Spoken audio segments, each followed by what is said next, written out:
Right, starting the stream, starting the recording. Hi everyone, this is episode 495 of the OotiniCast, and it's being recorded on the 20th of August 2024. And let's see, we'll get it going in just a moment. I say we, Kitty's actually not here today. He's feeling sick today, so no Kitty days, just me, but that's okay. We will soldier on anyway. And so let's see if I can get this messaged out here. 495 live now.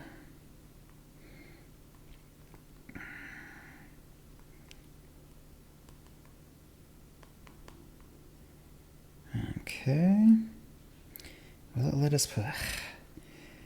I don't know why this thing has so much troubles. X has really gone to crap. Okay, let me put it out here on my personal one, and I'll just retweet it because that usually works for whatever.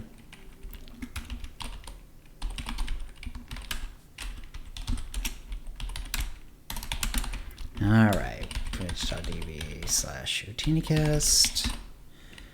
Off it goes. It went out okay, so let me see if I can repost it. Good. Yep. All right. We can at least repost it. I don't know why it's been like that for a while now. I keep thinking it's gonna go back to normal, and it just doesn't. Hey, Shard, how's it going? Yeah, Kitty's unfortunately sick today, so it's just me. Yep, that's what we're gonna do here first. Let me go ahead and have some water, and we'll get going with the official show. I'm going to do a little double clap so I can see it on the audio. There we go. Sorry, I know that's a little loud. And here we go in 5. Hi, and welcome to the OotiniCast. Into the garbage chute, flyboy. This is episode 495, being recorded on Wednesday, August 28th, 2024. I'm your host, Jill. KittyKissz is unfortunately sick this evening, so it's just me today. And so we'll roll right into what we've been doing since the last show. We just started the stream up, so thank you for everyone who will join us in the chat, but I won't read it out yet. Right now we just have Shard here. I actually did both of the last Jar Jar Joy rides over the last couple Fridays. Hey, Kitty Treats. I did both of the last 2 Jar Jar Joy rides, which is something we do in our guild on Fridays. It's usually semi-easy operations and such like that. Depending on who's there, they always do it like the hardest given the group that's there, basically. So in this case, the first week we did Gods from the Machine in story mode, which was still not easy. They actually needed a healer, which I don't normally do, but I took my main Lilu and scrambled to get her a gear and spec set up, and it worked. It was completely fun, very, very, very difficult, like I said, and we did finish. We actually got all the way through. I can't swear that I did very well in healing, and I'm not even sure which would be my favorite healing spec. I really should do more healing in order to find that sort of thing out. But had a blast. Everyone said I did okay, which was nice, very nice of them. But yeah, it was really interesting to do. That was the main thing we did, and I think we did a little bit of other stuff too. Next week, this last Friday, I did the Jar Jar Joy ride again. This time, because the season was going, we did some of the light and dark side bosses, and some, I think we did the veteran Soa and stuff like that. So Eevee, so different stuff like that. So it was actually pretty fun. That one I was just DPSing on one of my... I think I decided to go with... who did I play? Who did I bring? It was Silver Sable. So she was like a sniper. So yeah, so it was good. So because we had a couple of melee classes and a couple of ranged, which was good. I mean, my mains are actually melee, but then I know that the people who usually show up on the Jar Jar Joyride, there's a lot of melee damage, and so I kind of decided, okay, let's take one of my better geared ranged characters, and we'll bring that in. And it was really fun. I really enjoyed it. The new light and dark side bosses are fairly difficult. Like, you really can't do it with 8. Like, you're really going to struggle with 8. Maybe on like Durham and Koss you might be able to kind of get away with it because it's a little easier on the lower planets. But we also did Tatooine, and there was like more than 16 of us because we were also grabbing just a bunch of people who were in the area, and I think they did a little call out on the fleet or something like that. Hey, Squishy. And so it was like a whole bunch of us all taking down this one guy. And apparently the bosses basically come in 2 different flavors. And yeah, they both have their difficulties. And I think in both cases I died and had to run back. It's that sort of thing like Pilgrim, like Nightmare Pilgrim, where as long as the boss isn't too low, if you die, you release and you run back to them and you just re-aggro them. And as long as you re-aggro them before they go down, then you still get credit. We actually took down 3 bosses that way, and I didn't get credit for one, but it didn't matter because I got credit for the other 2. So the Galactic Season Weekly was like you had to do one on the Empire side, one on the Republic side, essentially. And so we ended up getting that season 1 done, which was fun. And yeah, it was really good. I also made a new character on Satil Shan, and this is because I was enjoying the skank tanking on my Lollipop Chainsaw character. I wanted to try it with one of the other specs. So she's a Guardian, Juggernaut style tanking, but with damage gear. That's for people who might not know. That's the definition of skank tanking. It's when you are a tank in your spec, and so you have to have a shield on, but other than that, you try to make as much of your gear as possible damage gear instead of regular tanking gear. And the idea is, like, if you're doing PvP and certain other things, it's not great in operations usually, but for PvP and some solo stuff and things like that, you can definitely get away with it. And it's also sort of interesting. It turns out like you sort of end up, you feel like you're doing a little less damage, and you are, but you're doing reasonable damage because you've got the damage gear, and yet you have all the utility of a tank and some of the survivability of the tank. It ends up being pretty interesting. I wanted to try it again on one of the other 2 tanking classes, so I went back to Satil Shan, which is still my main. Whenever I'm not doing PvP, I try to play on Satil Shan since that is our main, and went with. I was going to make an Elton John character, so because during the nightlife event, I had gotten the shades, the nightlife, the ones that were the sort of the main one last year. This year it was that special helmet with sort of the same effect on the goggles. This one, it was last time it was the high roller shades that have the special effect on the goggles. I thought, well, we could do an Elton John because there's not a lot of characters that can really rock those glasses, that cosplay wise anyway. And but I thought, well, Elton John would work, and I tried to make Elton John and didn't quite look like him. It was in the ballpark, but it didn't really look like him. And I joked, because I was actually making the character on stream, which I don't always do. Sometimes I make it ahead of time. But I was making this character on stream, and I joked, he doesn't look enough like Elton John. He looks more like Michael Dukakis. So I pivoted, and so I now what might be the first ever Michael Dukakis cosplay in SWTOR. And maybe one of the first people to ever do a Michael Dukakis ever outside of Saturday Night Live. So... yeah, Michael Dukakis not super popular. People probably don't even remember who he is anymore. But in 1988, he was the Democratic nominee for president. He went up against George H.W. Bush, in other words, Bush the older, and lost. And one of the things that kind of went wrong with his running when he was running is that he had like this little moment where he was trying to get like the press's attention, and he took a road in a tank, and so he had this really ill-fitting helmet on, and he was wearing clearly like his usual like suit over with just like a kind of like a flight jacket sort of looking thing over it, and he looked completely ridiculous, and everyone kind of made fun of him, and the whole momentum of his campaign sort of fell apart. It's a dumb reason for a campaign to fall apart, but that's what happened. So I have a Michael Dukakis skank tank going here, and it's actually been pretty fun. I played him quite a bit, and so we're doing just solo tanking, and I was seeing on Satil Shan if I could get some low B PvP going, but unfortunately it just wasn't popping, unfortunately. So far I haven't been able to get into PvP. I assume that when we're doing high B, I won't do it at 45 or 50 or whatever, but maybe when we're 60 or so, I'll try queuing up again on him. So there we go. But then another thing happened, which was, we got the new expansion, or not the new expansion, but the new drop. So we have season 7, and we have a bunch of other stuff.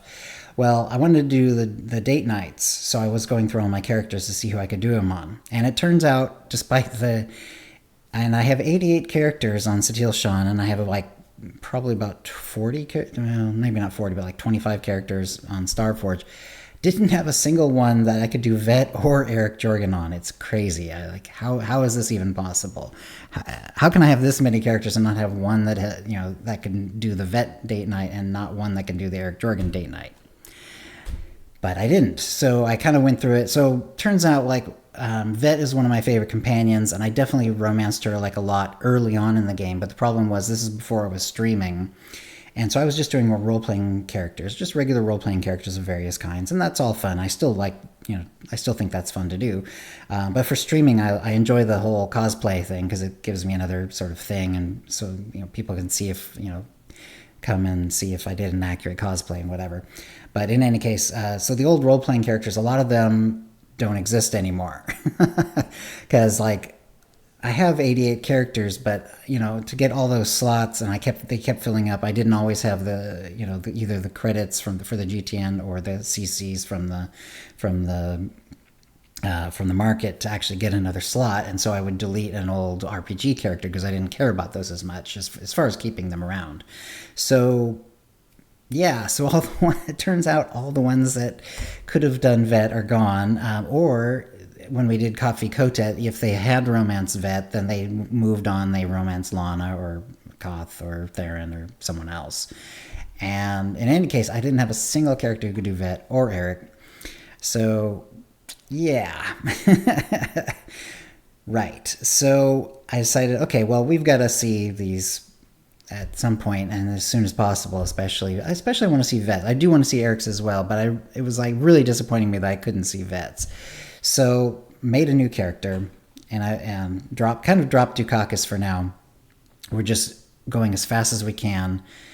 Made a quick Jackie Chan cosplay. I'm kind of enjoying it too. He actually looks reasonably accurate and having a lot of fun. Made him, of course I had to make him a male warrior, but he has shadow damage, and I'm using a bow staff sort of look for his weapon. And so we're just going as fast as possible. So I've got the XP gear on, and he's in the Utini Rage Guild, and we've got the XP gear on as well, or XP boost as well as the gear on. And so I just wanted to, because what has to happen is you have to have the main class story. They have to do the romance arc there, and then when you do Kotfi Kotet, well, it's just really part of Kotfi, then you have to resume the romance when they come back, and then you'll be able to do the date night. So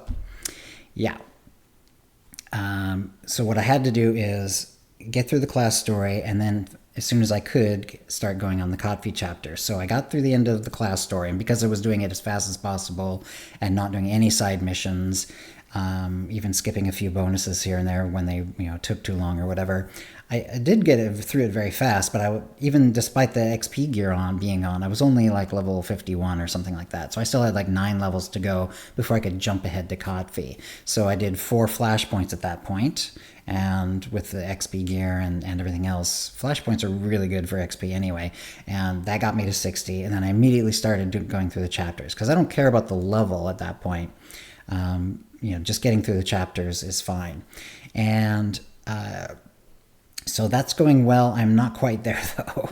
I haven't quite gotten there, so I can actually see the date night. But we're very close. We just got him yesterday to where he has an alliance. So we got through chapter 9. We did find a Findsman as well, and we'll be ready to do the last. Well, we need 4 more chapters because we need 10, 11, 12, 13, and then 13 is Profit and Plunder when we get Vet back. And I believe that as soon as we get Vet back and do the resumption of the romance, I think that's when it should unlock. I might have to go further. If I do, I will, but we'll see. Yeah, so and it actually taught me a couple things while I was doing all this, which was kind of interesting because it's amazing how you can always learn more things in the game. One is that I've always been sort of complaining about how bad the XP is in the Coffee Kotet chapters, and it's usually true, but not before level 66. 66 and higher, it goes down to the crud amount of XP, where you're getting you finish a chapter and you get 55,000 experience or something like that. It's really, really bad. You get hardly any. You get more for the bonuses that happen during the chapter than you do for the chapter itself. It's kind of crazy. Because I was barely level 60 and then immediately went to Coffee, I found out that during those levels, before 66, from 60 to 66, I was actually getting over 1 million experience for every completion. So apparently they just essentially go gray like certain old missions used to, and hardly any do now, but a few still do.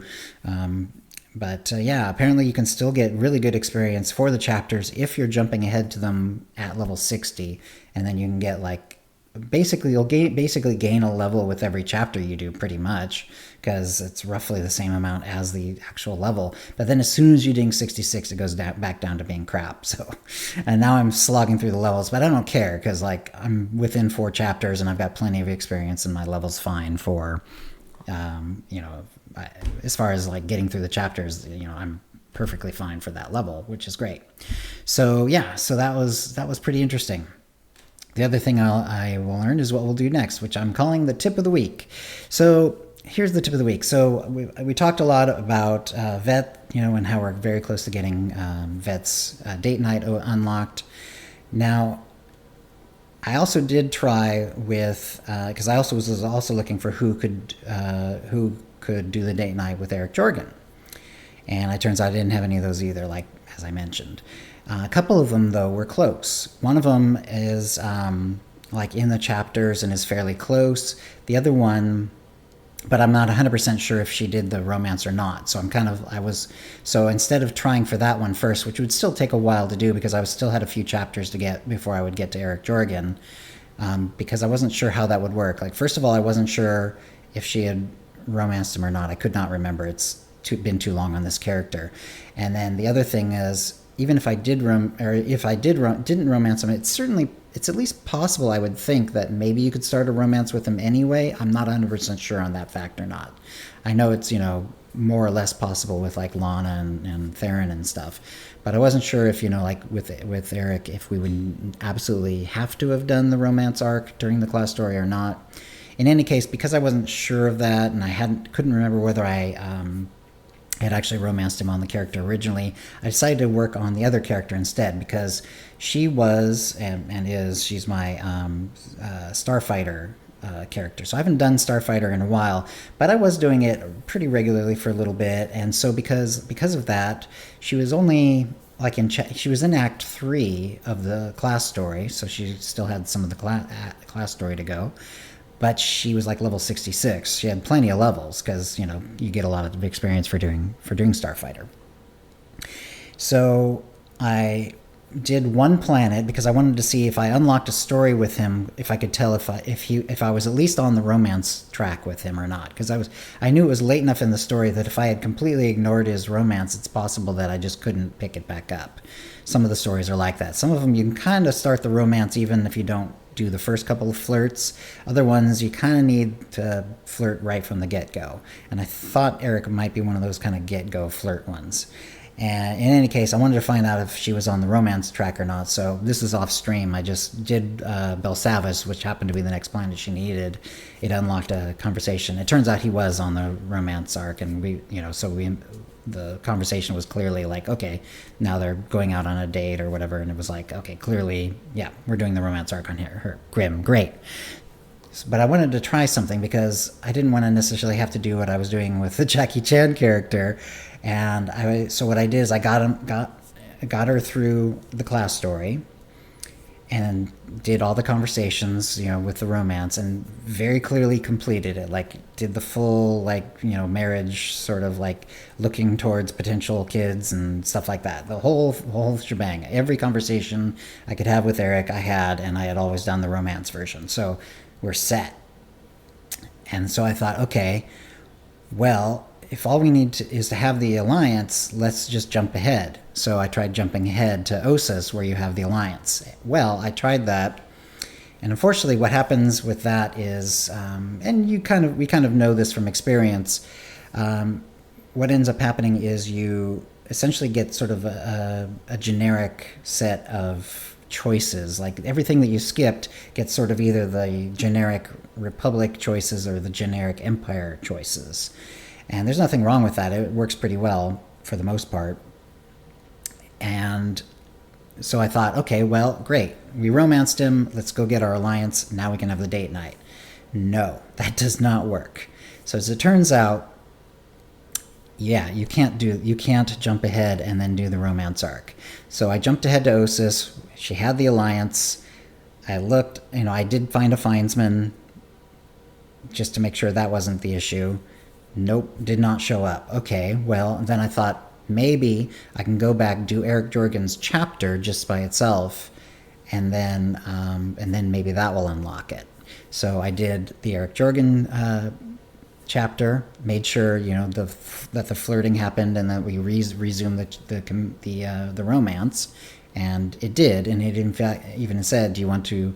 This will start a romance with Eric Jorgen. Do you wish to continue?" It had that box up, and it hit yes, continued, finished the chapter. Nope, still no date night. So unfortunately, because when you jump ahead, it gives you that generic set of choices. It does not include any resumption of romance, apparently.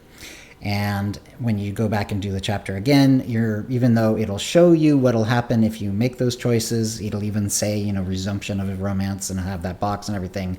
But whenever you redo a chapter, it's not considered official by the game. It remembers your first choice.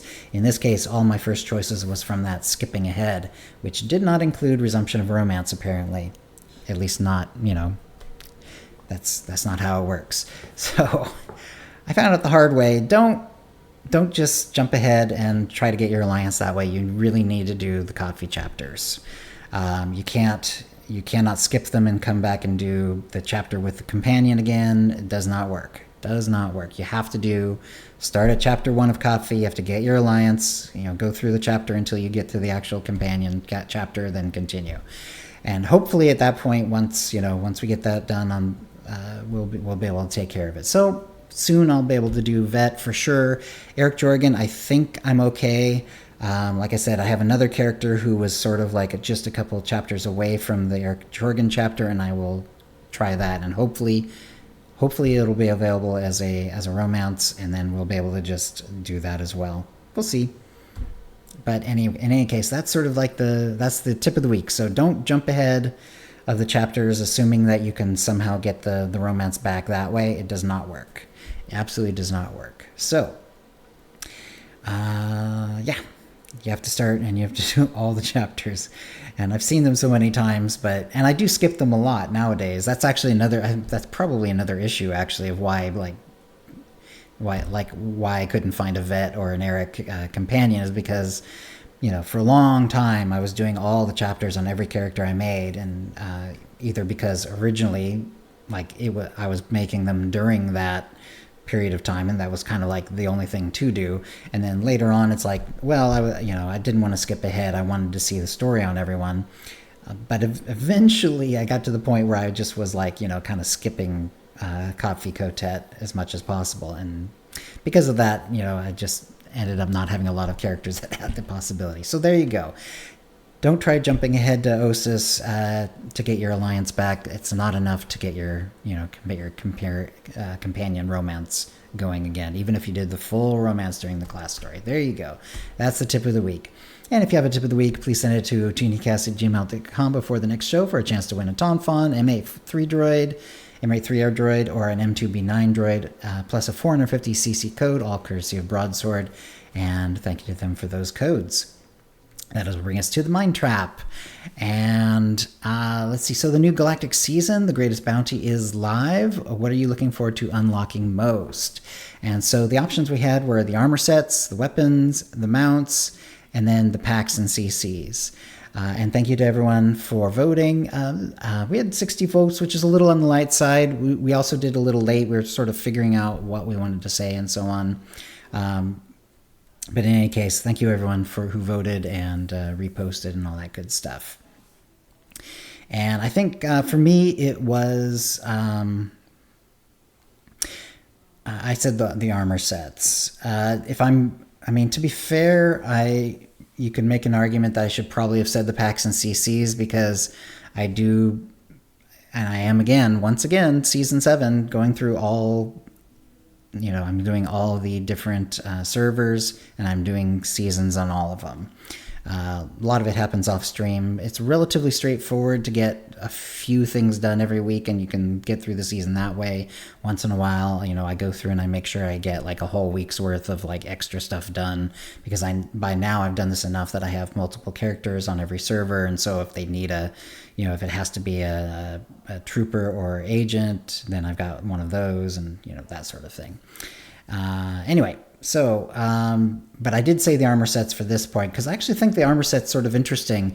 There are, as usual, 2 different armor sets, but the interesting part for me was that the helmets are very unusual, because they don't just have 2 helmets. They have like a face mask helmet, and then they have like a different helmet that's like an armor bit, but without the face, and then they have it together, and then they have that in two slightly different styles for each of the 2 different sets of armor, and it ends up being kind of cool, because like they have some interest. The mask is kind of cool by itself. The helmet part by itself is kind of cool, and it looks good together too. And I think that was really, really clever. So I just kind of did that because I thought that was, to me that was sort of interesting, and I do want to see what that's going to look like on characters too. Sort of has a vaguely samurai-ish feel to it in some ways, especially the back part of the helmet and so on, and some parts of the rest of the armor. But then like the face mask is more gas masky, sort of, kind of. Anyway, I thought it was really cool. Looking forward to seeing those. But to be fair, the reason I'm doing the Galactic Seasons on all the servers is mostly for the cartel coins, and also because when I open a pack, it gives me a chance to unlock something on one character, and then if I want to, I can spend the cartel coins to unlock it for the whole account. Even, it doesn't matter that the character started on the German server. Once you unlock it on a character on that server, you just unlock it for the whole account, and that works for my main servers as well, so it's great. So packs and CCs actually did win the overall vote with 50% of the vote. Second place was the armor sets, 35%. Mounts was 8.3%, and weapons was 6.7%. The weapons are actually pretty nice looking, but there's a lot of weapons in the game, and I get it. People are more excited about like mounts and stuff like that. There's a couple of interesting tech mounts. I thought it was interesting because like the fancy mount is like the basic mount, but it chopped off the nose. Like the fancier of the 2 tech mounts, it has that nose that's kind of like the speeder on Endor.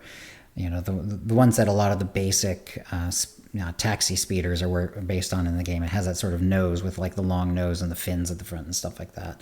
And then interestingly, the other version just chops that off. And while it looks a little truncated, I also kind of like how it looks. So I'm kind of digging that. There's also a couple of critters. When I looked up the name of the critter, was nothing in Wikipedia about it, so I'm not sure, what that's about. But it was kind of interesting, and yeah, it'll be interesting to see the critters. I haven't actually pulled one out. I believe I could. I think it's first one you can get, or is that the tech one? Anyway, it doesn't matter. I'm looking forward to checking out those as well. But yeah, so thank you to everyone who voted. A couple of people did say one person liked the other version, the white Loth kitty that's in this season towards the end, or at the end really. And another person said the bubbles, which is true. Like that's kind of a new thing. And we actually, Dekion on the Jar Jar Joyride was actually good enough to use some of those, because I hadn't unlocked those either, to see what they look like. They don't last, unfortunately, very long. They don't last as long as the snowflakes for some reason. They only last maybe 10 seconds or something like that, 15 seconds. So they feel a little on the short side, but they're pretty cool actually. It's a nice little bubble effect that kind of rains bubbles down around your character. It's fairly cool. So that was really nice. So yeah, some people are really digging those apparently. So thank you to everyone who voted and replied. That will bring us to the holo feed. And let's see. So September events, they did let us know what the September events are going to be, which is great. The article doesn't actually include it, but because season 7 is now live, the Bounty Hunter event is live throughout the season. So it is on. Like it won't show on this article, but it is on, and it will remain on until the season completely ends. So anytime you want to do Bounty Hunter, it's available. And I think the first week Alderaan was the planet to do a weekly on, and I think this week it's Coruscant. So and I'm not sure, who knows what it'll be. Well, actually I think there is a way to find out what it'll be next, but we'll worry about that later. Anyway, so yeah, so the in-game events, though, beyond that, includes just one. It's going to be from September 17th through the 23rd, and it's the Swoop Rally. So that's the one with all the little, the races and the different things, that the little different sort of mini factions of racers that have different sort of styles. And there's you can get certain mounts, there's reputations involved, all kinds of stuff. So that's coming up, and that'll be a little bit later in the month, from September 17th through September 23rd. But again, the bounty event is on all for that month and ongoing until the end of season 7. All right, there's been the cartoon market editions for 751 are up. The Imperial Commando is sort of a classic Imperial armor look. You can check that one out. Deadly Outcast, inspired by the Acolyte, is really cool. Like the Sith look with like the teeth, it's sort of like that. It doesn't quite have the teeth exactly the same way, but it has that sort of like disturbing mouth sort of cut into it, as well as the rest of the outfit too, where it's sort of like sort of a belted tunic sort of look. It's also got uncovered arms, which is kind of cool, because you don't see a lot of sort of Jedi or Sith tunics with but showing the bare arms either. This one also has a cape, so kind of an interesting look. And there are some short locks, so there's a new hairstyle. I don't think I've unlocked that yet. I'm gonna have to make sure I go get that. And it's so if you've seen the Acolyte, then the sort of braided, I guess, is it a type of cornrow? But in any case, it's sort of a braided hair look like that. So that was pretty cool. And then the weapons are up. The Lotus Blade lightsaber, which is pretty cool because it has, it's designed to look like the hilt of a katana, basically, only, also with tech bits, because it's also a lightsaber. So it has that sort of diamond shape in the wrap on the hilt and stuff like that. It's really nice looking, actually. And then the dual sabers are sort of the same thing, but with the dual blades. There's also a new purple lotus color in the game for color crystals with the different types: power, mastery, endurance, grit. And then this color crystal is used as the default color of the Lotus Blade lightsaber and dual saber. So it's sort of golden in the middle, a bit of white outside of that, and then with a sort of a pinkish purple halo on the outside. It's really nice looking, actually. And then it also has the Scattered Blossoms and Scattered Ember weapon tunings, which they talked about, and we also talked about subsequently on the dev stream a few weeks ago. And so this is the one where you put the tuning in your weapon, and then when you when you have the weapon in use. If it's scattered blossoms, then it's like what are they called? Cherry blossom sort of look falling down around your character, and the ember weapon one, embers are falling down around your character. Both are really, really cool effects. I'm definitely going to be getting these. I don't have either of them yet. I'm definitely getting both of these at some point. Basically, the first time I make a character that sort of has an excuse to use it. Ace Task, how's it going? So yeah, The Greatest Bounty is the name of the Galactic Season 7, and that's the one that's live now. And let's see. So the bounty contract event is ongoing. They let us know about that again. The Dark versus Light bosses, which I talked about a little bit on our week. There's a bunch of them on Dark side and Light side. I think there's some achievements that are related to this as well, as far as I believe there are. And they are designed for 8 to 16 players, but really, yeah, you can actually do it on a bigger group, and you probably want as many as you can get, because some of these are really tough. Like I said, when we did the Drum and Cost one, that one went down quite a bit easier, and fewer people were dying. Because it's the lower level planet, and despite the level balancing and so on, it's always a little bit easier when you go back to a planet that's that early. Hoth would be harder, Alderaan would be harder, and Tatooine was harder. Like we did the Tatooine one, and everyone was dying. We didn't actually wipe, but like multiple people were running back like the whole fight. Like there was some really, really gnarly effects in that one. Is the Hoth one broken? Yeah, I think they actually, we have a note on that later on. I believe that's maybe one of the ones that they're doing a. I'll go ahead and let me go down. I can talk about it right now. Actually, I'll come back up. Let's see. Where is it?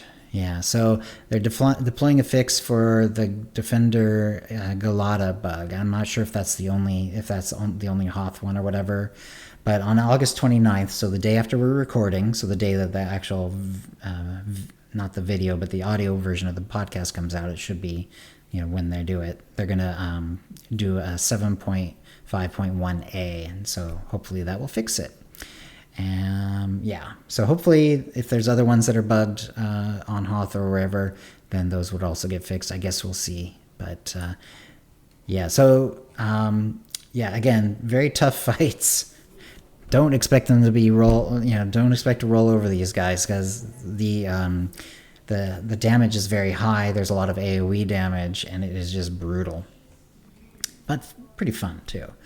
And be careful if you get killed, to double check the boss's health before you decide to respawn and run back, because it's going to take you probably a good minute-ish to mount up and get back before you can, re-tag the boss before he dies. And if he's like I think the boss was like at 14% when I tried to respawn, but then couldn't get back, and I was pretty close. But so maybe if the boss had like 20% health or something like that, I would have been fine. And I thought I would have had enough time, but nope, they managed to take him down while I was still running back. So, yeah. But anyway, really brutal, hard hits. Expect to take a lot of damage. There's 2 different flavors, so you're gonna have to kind of kind of learn what they are, or maybe someone will tell you in chat or whatever. And you don't know which kind you're getting until the boss actually is aggroed. And in fact, if you reset him, like if maybe you wipe or everyone runs away because someone went in too early or whatever, in any case, if there's a reset of any kind and he goes back to normal, when you re-aggro the boss, you don't know which of the 2 types she's going to be. So some of them, there's like these bubbles that get left behind. There's another one that has this really gnarly debuff that needs to get cleansed. That's actually what killed me a couple of times, because I was on my sniper. There's no cleanse on a sniper, so I was completely reliant on the healers. But the healers didn't have enough didn't have enough chances to do it, because they, their cleanse is like a 10-ish second cooldown, and they've got the tank and the healers and whoever's really low already to cleanse first, and then meanwhile this thing is ticking for, and the whole thing takes up like 2/3 of my health bar since I can't do anything about it. So yeah, what I did then is I used a defensive adrenal, because the shield adrenals, like they absorb quite a bit of damage, and that actually did help. Like I still was really low the next time one went off after I had those. But yeah, it was pretty brutal. And if you can get a cleanse, there's a couple of specs where you actually need to spec into the cleanse. Spec into your cleanse if you can.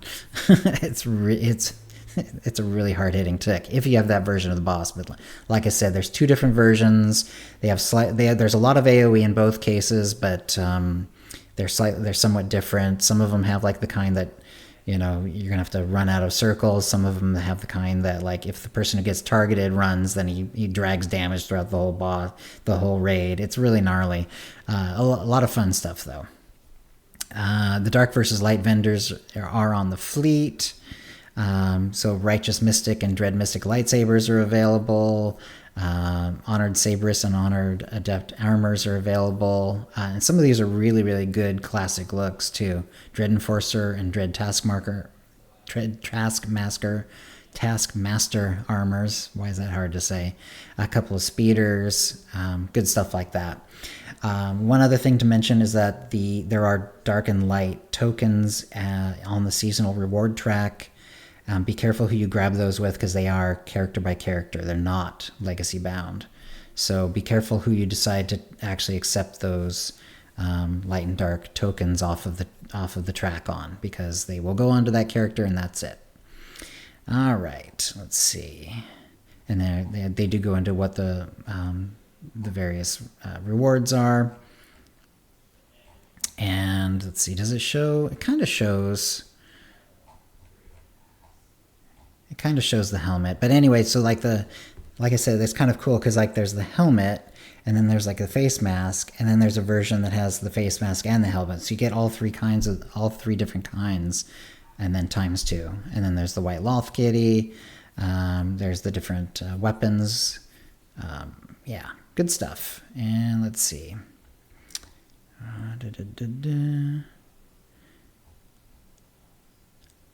And there's going to be a Hunter's Mark flare, which is basically, it's kind of nice because in Orbesh it says wanted. So it makes you a wanted character, which is pretty cool. So if you like flares, there's going to be a Hunter's Mark flare that'll say wanted under your character's name when someone clicks on your character, which is really cool. All right, and let's see. And then we've got, there's also a Bessie customization laid in the track as well. So if you're doing the Bessie thing, there's going to be, once you have Bessie unlocked fully and you can do the customizations, then you'll have a customization for her to use, which is really cool. All right, there's some dye modules, I believe, in there as well. I can't remember exactly which dyes they are this time around. I'm not seeing the list, but that's okay. There's some dye modules. There's quite a few decos that are sort of throne related. There's like Hunter's Thrones, essentially. Like if you remember, like on Onderon, when you have to go to the enemy, sort of like the enemy guy who's like kind of across the way, and you're going to try to make him help you, then he's sitting on a throne. Well, there's that sort of throne, and also sort of simpler and more complicated versions of that kind of throne. So good stuff. All right, and let's see, what else do we want? They do have like all the weeklies that are going to be coming for the Galactic season. I am putting them in show notes as we've decided. Like it's too much information to even try to go through, but it's either on swotor.com, or if you have access to our show notes, you can find them in the show notes as well. And let's see, so Date Night is now available for Vet and for Eric Jorgen. I've heard really good things about it. I've heard more people talking about the Vet one. I think that's just in general, more people romance Vet, I think, personally. I think that seems to be accurate as well. But it could be, maybe I'm biased. I'm sure I am biased to some degree. Really looking forward to seeing both of them, though, and I've heard really good things about both, but especially a lot of people talking about the Vet Date Night. Apparently that one's really, really fun. Looking forward to seeing those. I should have those. I should be able to see at least the Vet one, hopefully Eric's as well by the next show. Look forward to sort of, I'll try to avoid spoilers, but, we'll be talking about that as best we can next time.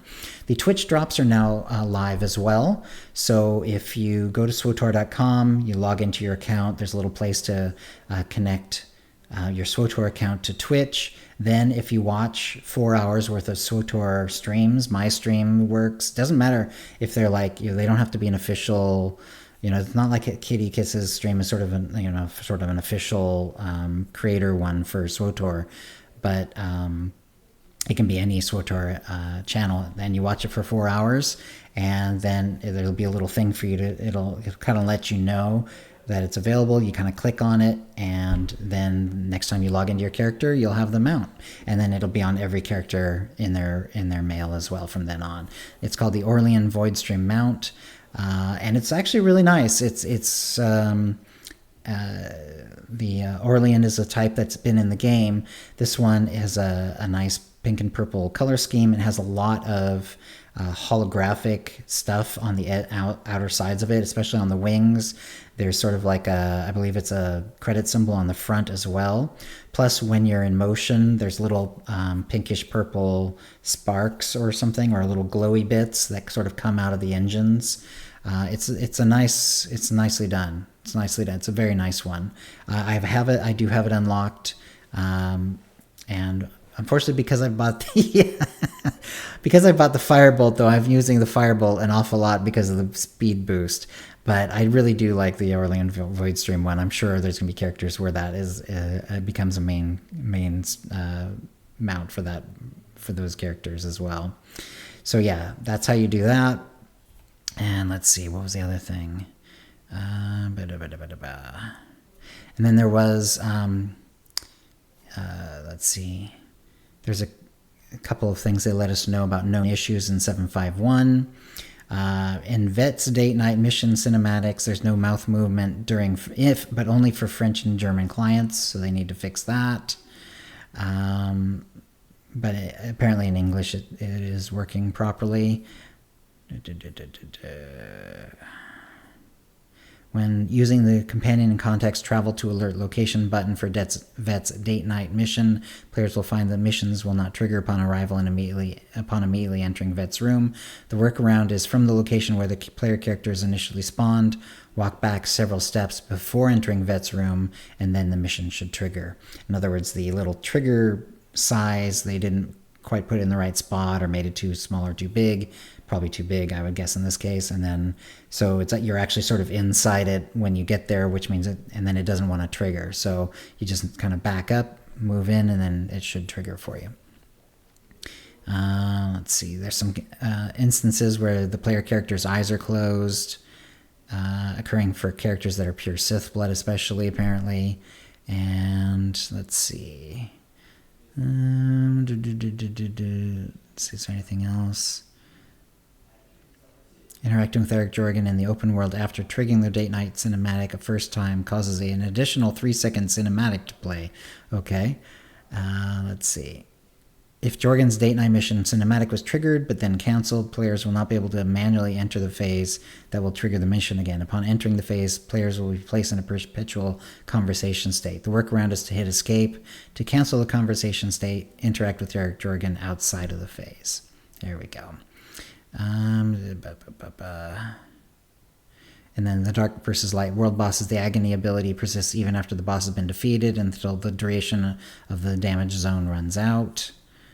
And then the players may experience area stutters in the location on Tatooine where Preeta the Butcher spawns. Okay. There's a few other little ones.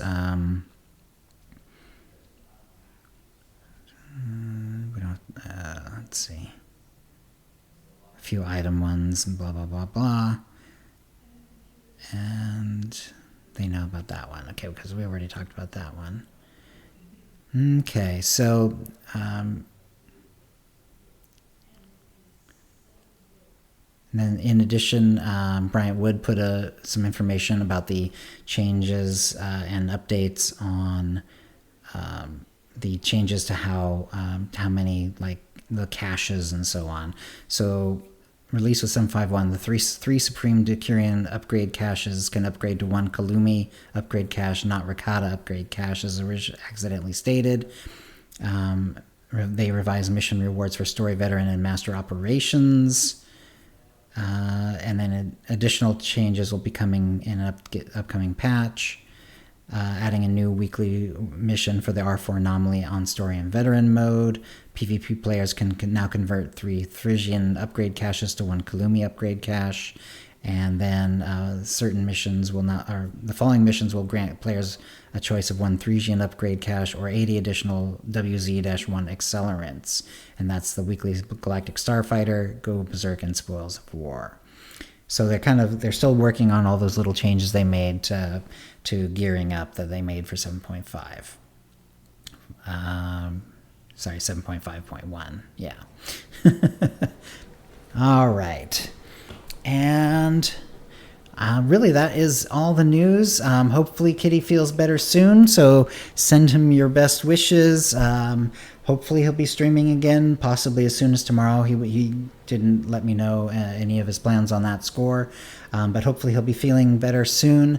And so feel better, Kitty. And let's see, is there anything else going on that I need to let you know about? My personal streaming schedule is a little weird this week. I've got my mother's visiting me, and so until probably late in the weekend, I'm going to have this very unusual stream schedule where I'm either going to probably stream in the evening, might squeeze in a shortish stream in the morning instead, but not going to be streaming in my usual time, which is sort of early afternoon Pacific time. Anyway, so that was, there we go. So we'll see you in 2 weeks, and that's a show.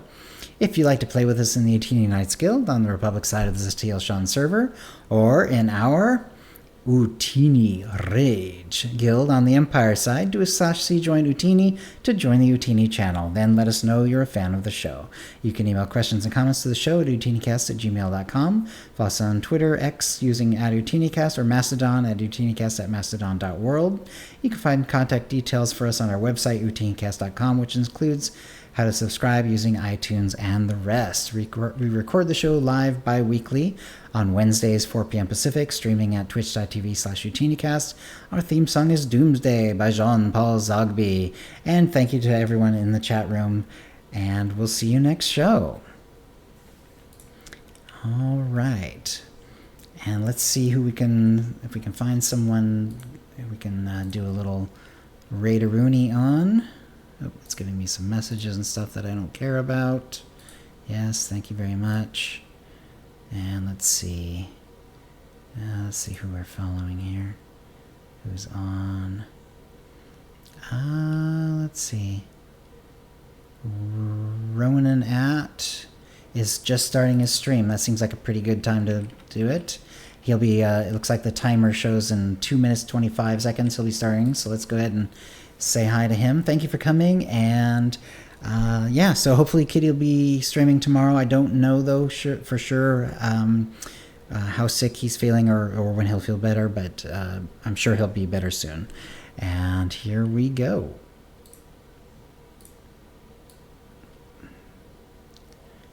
Okay.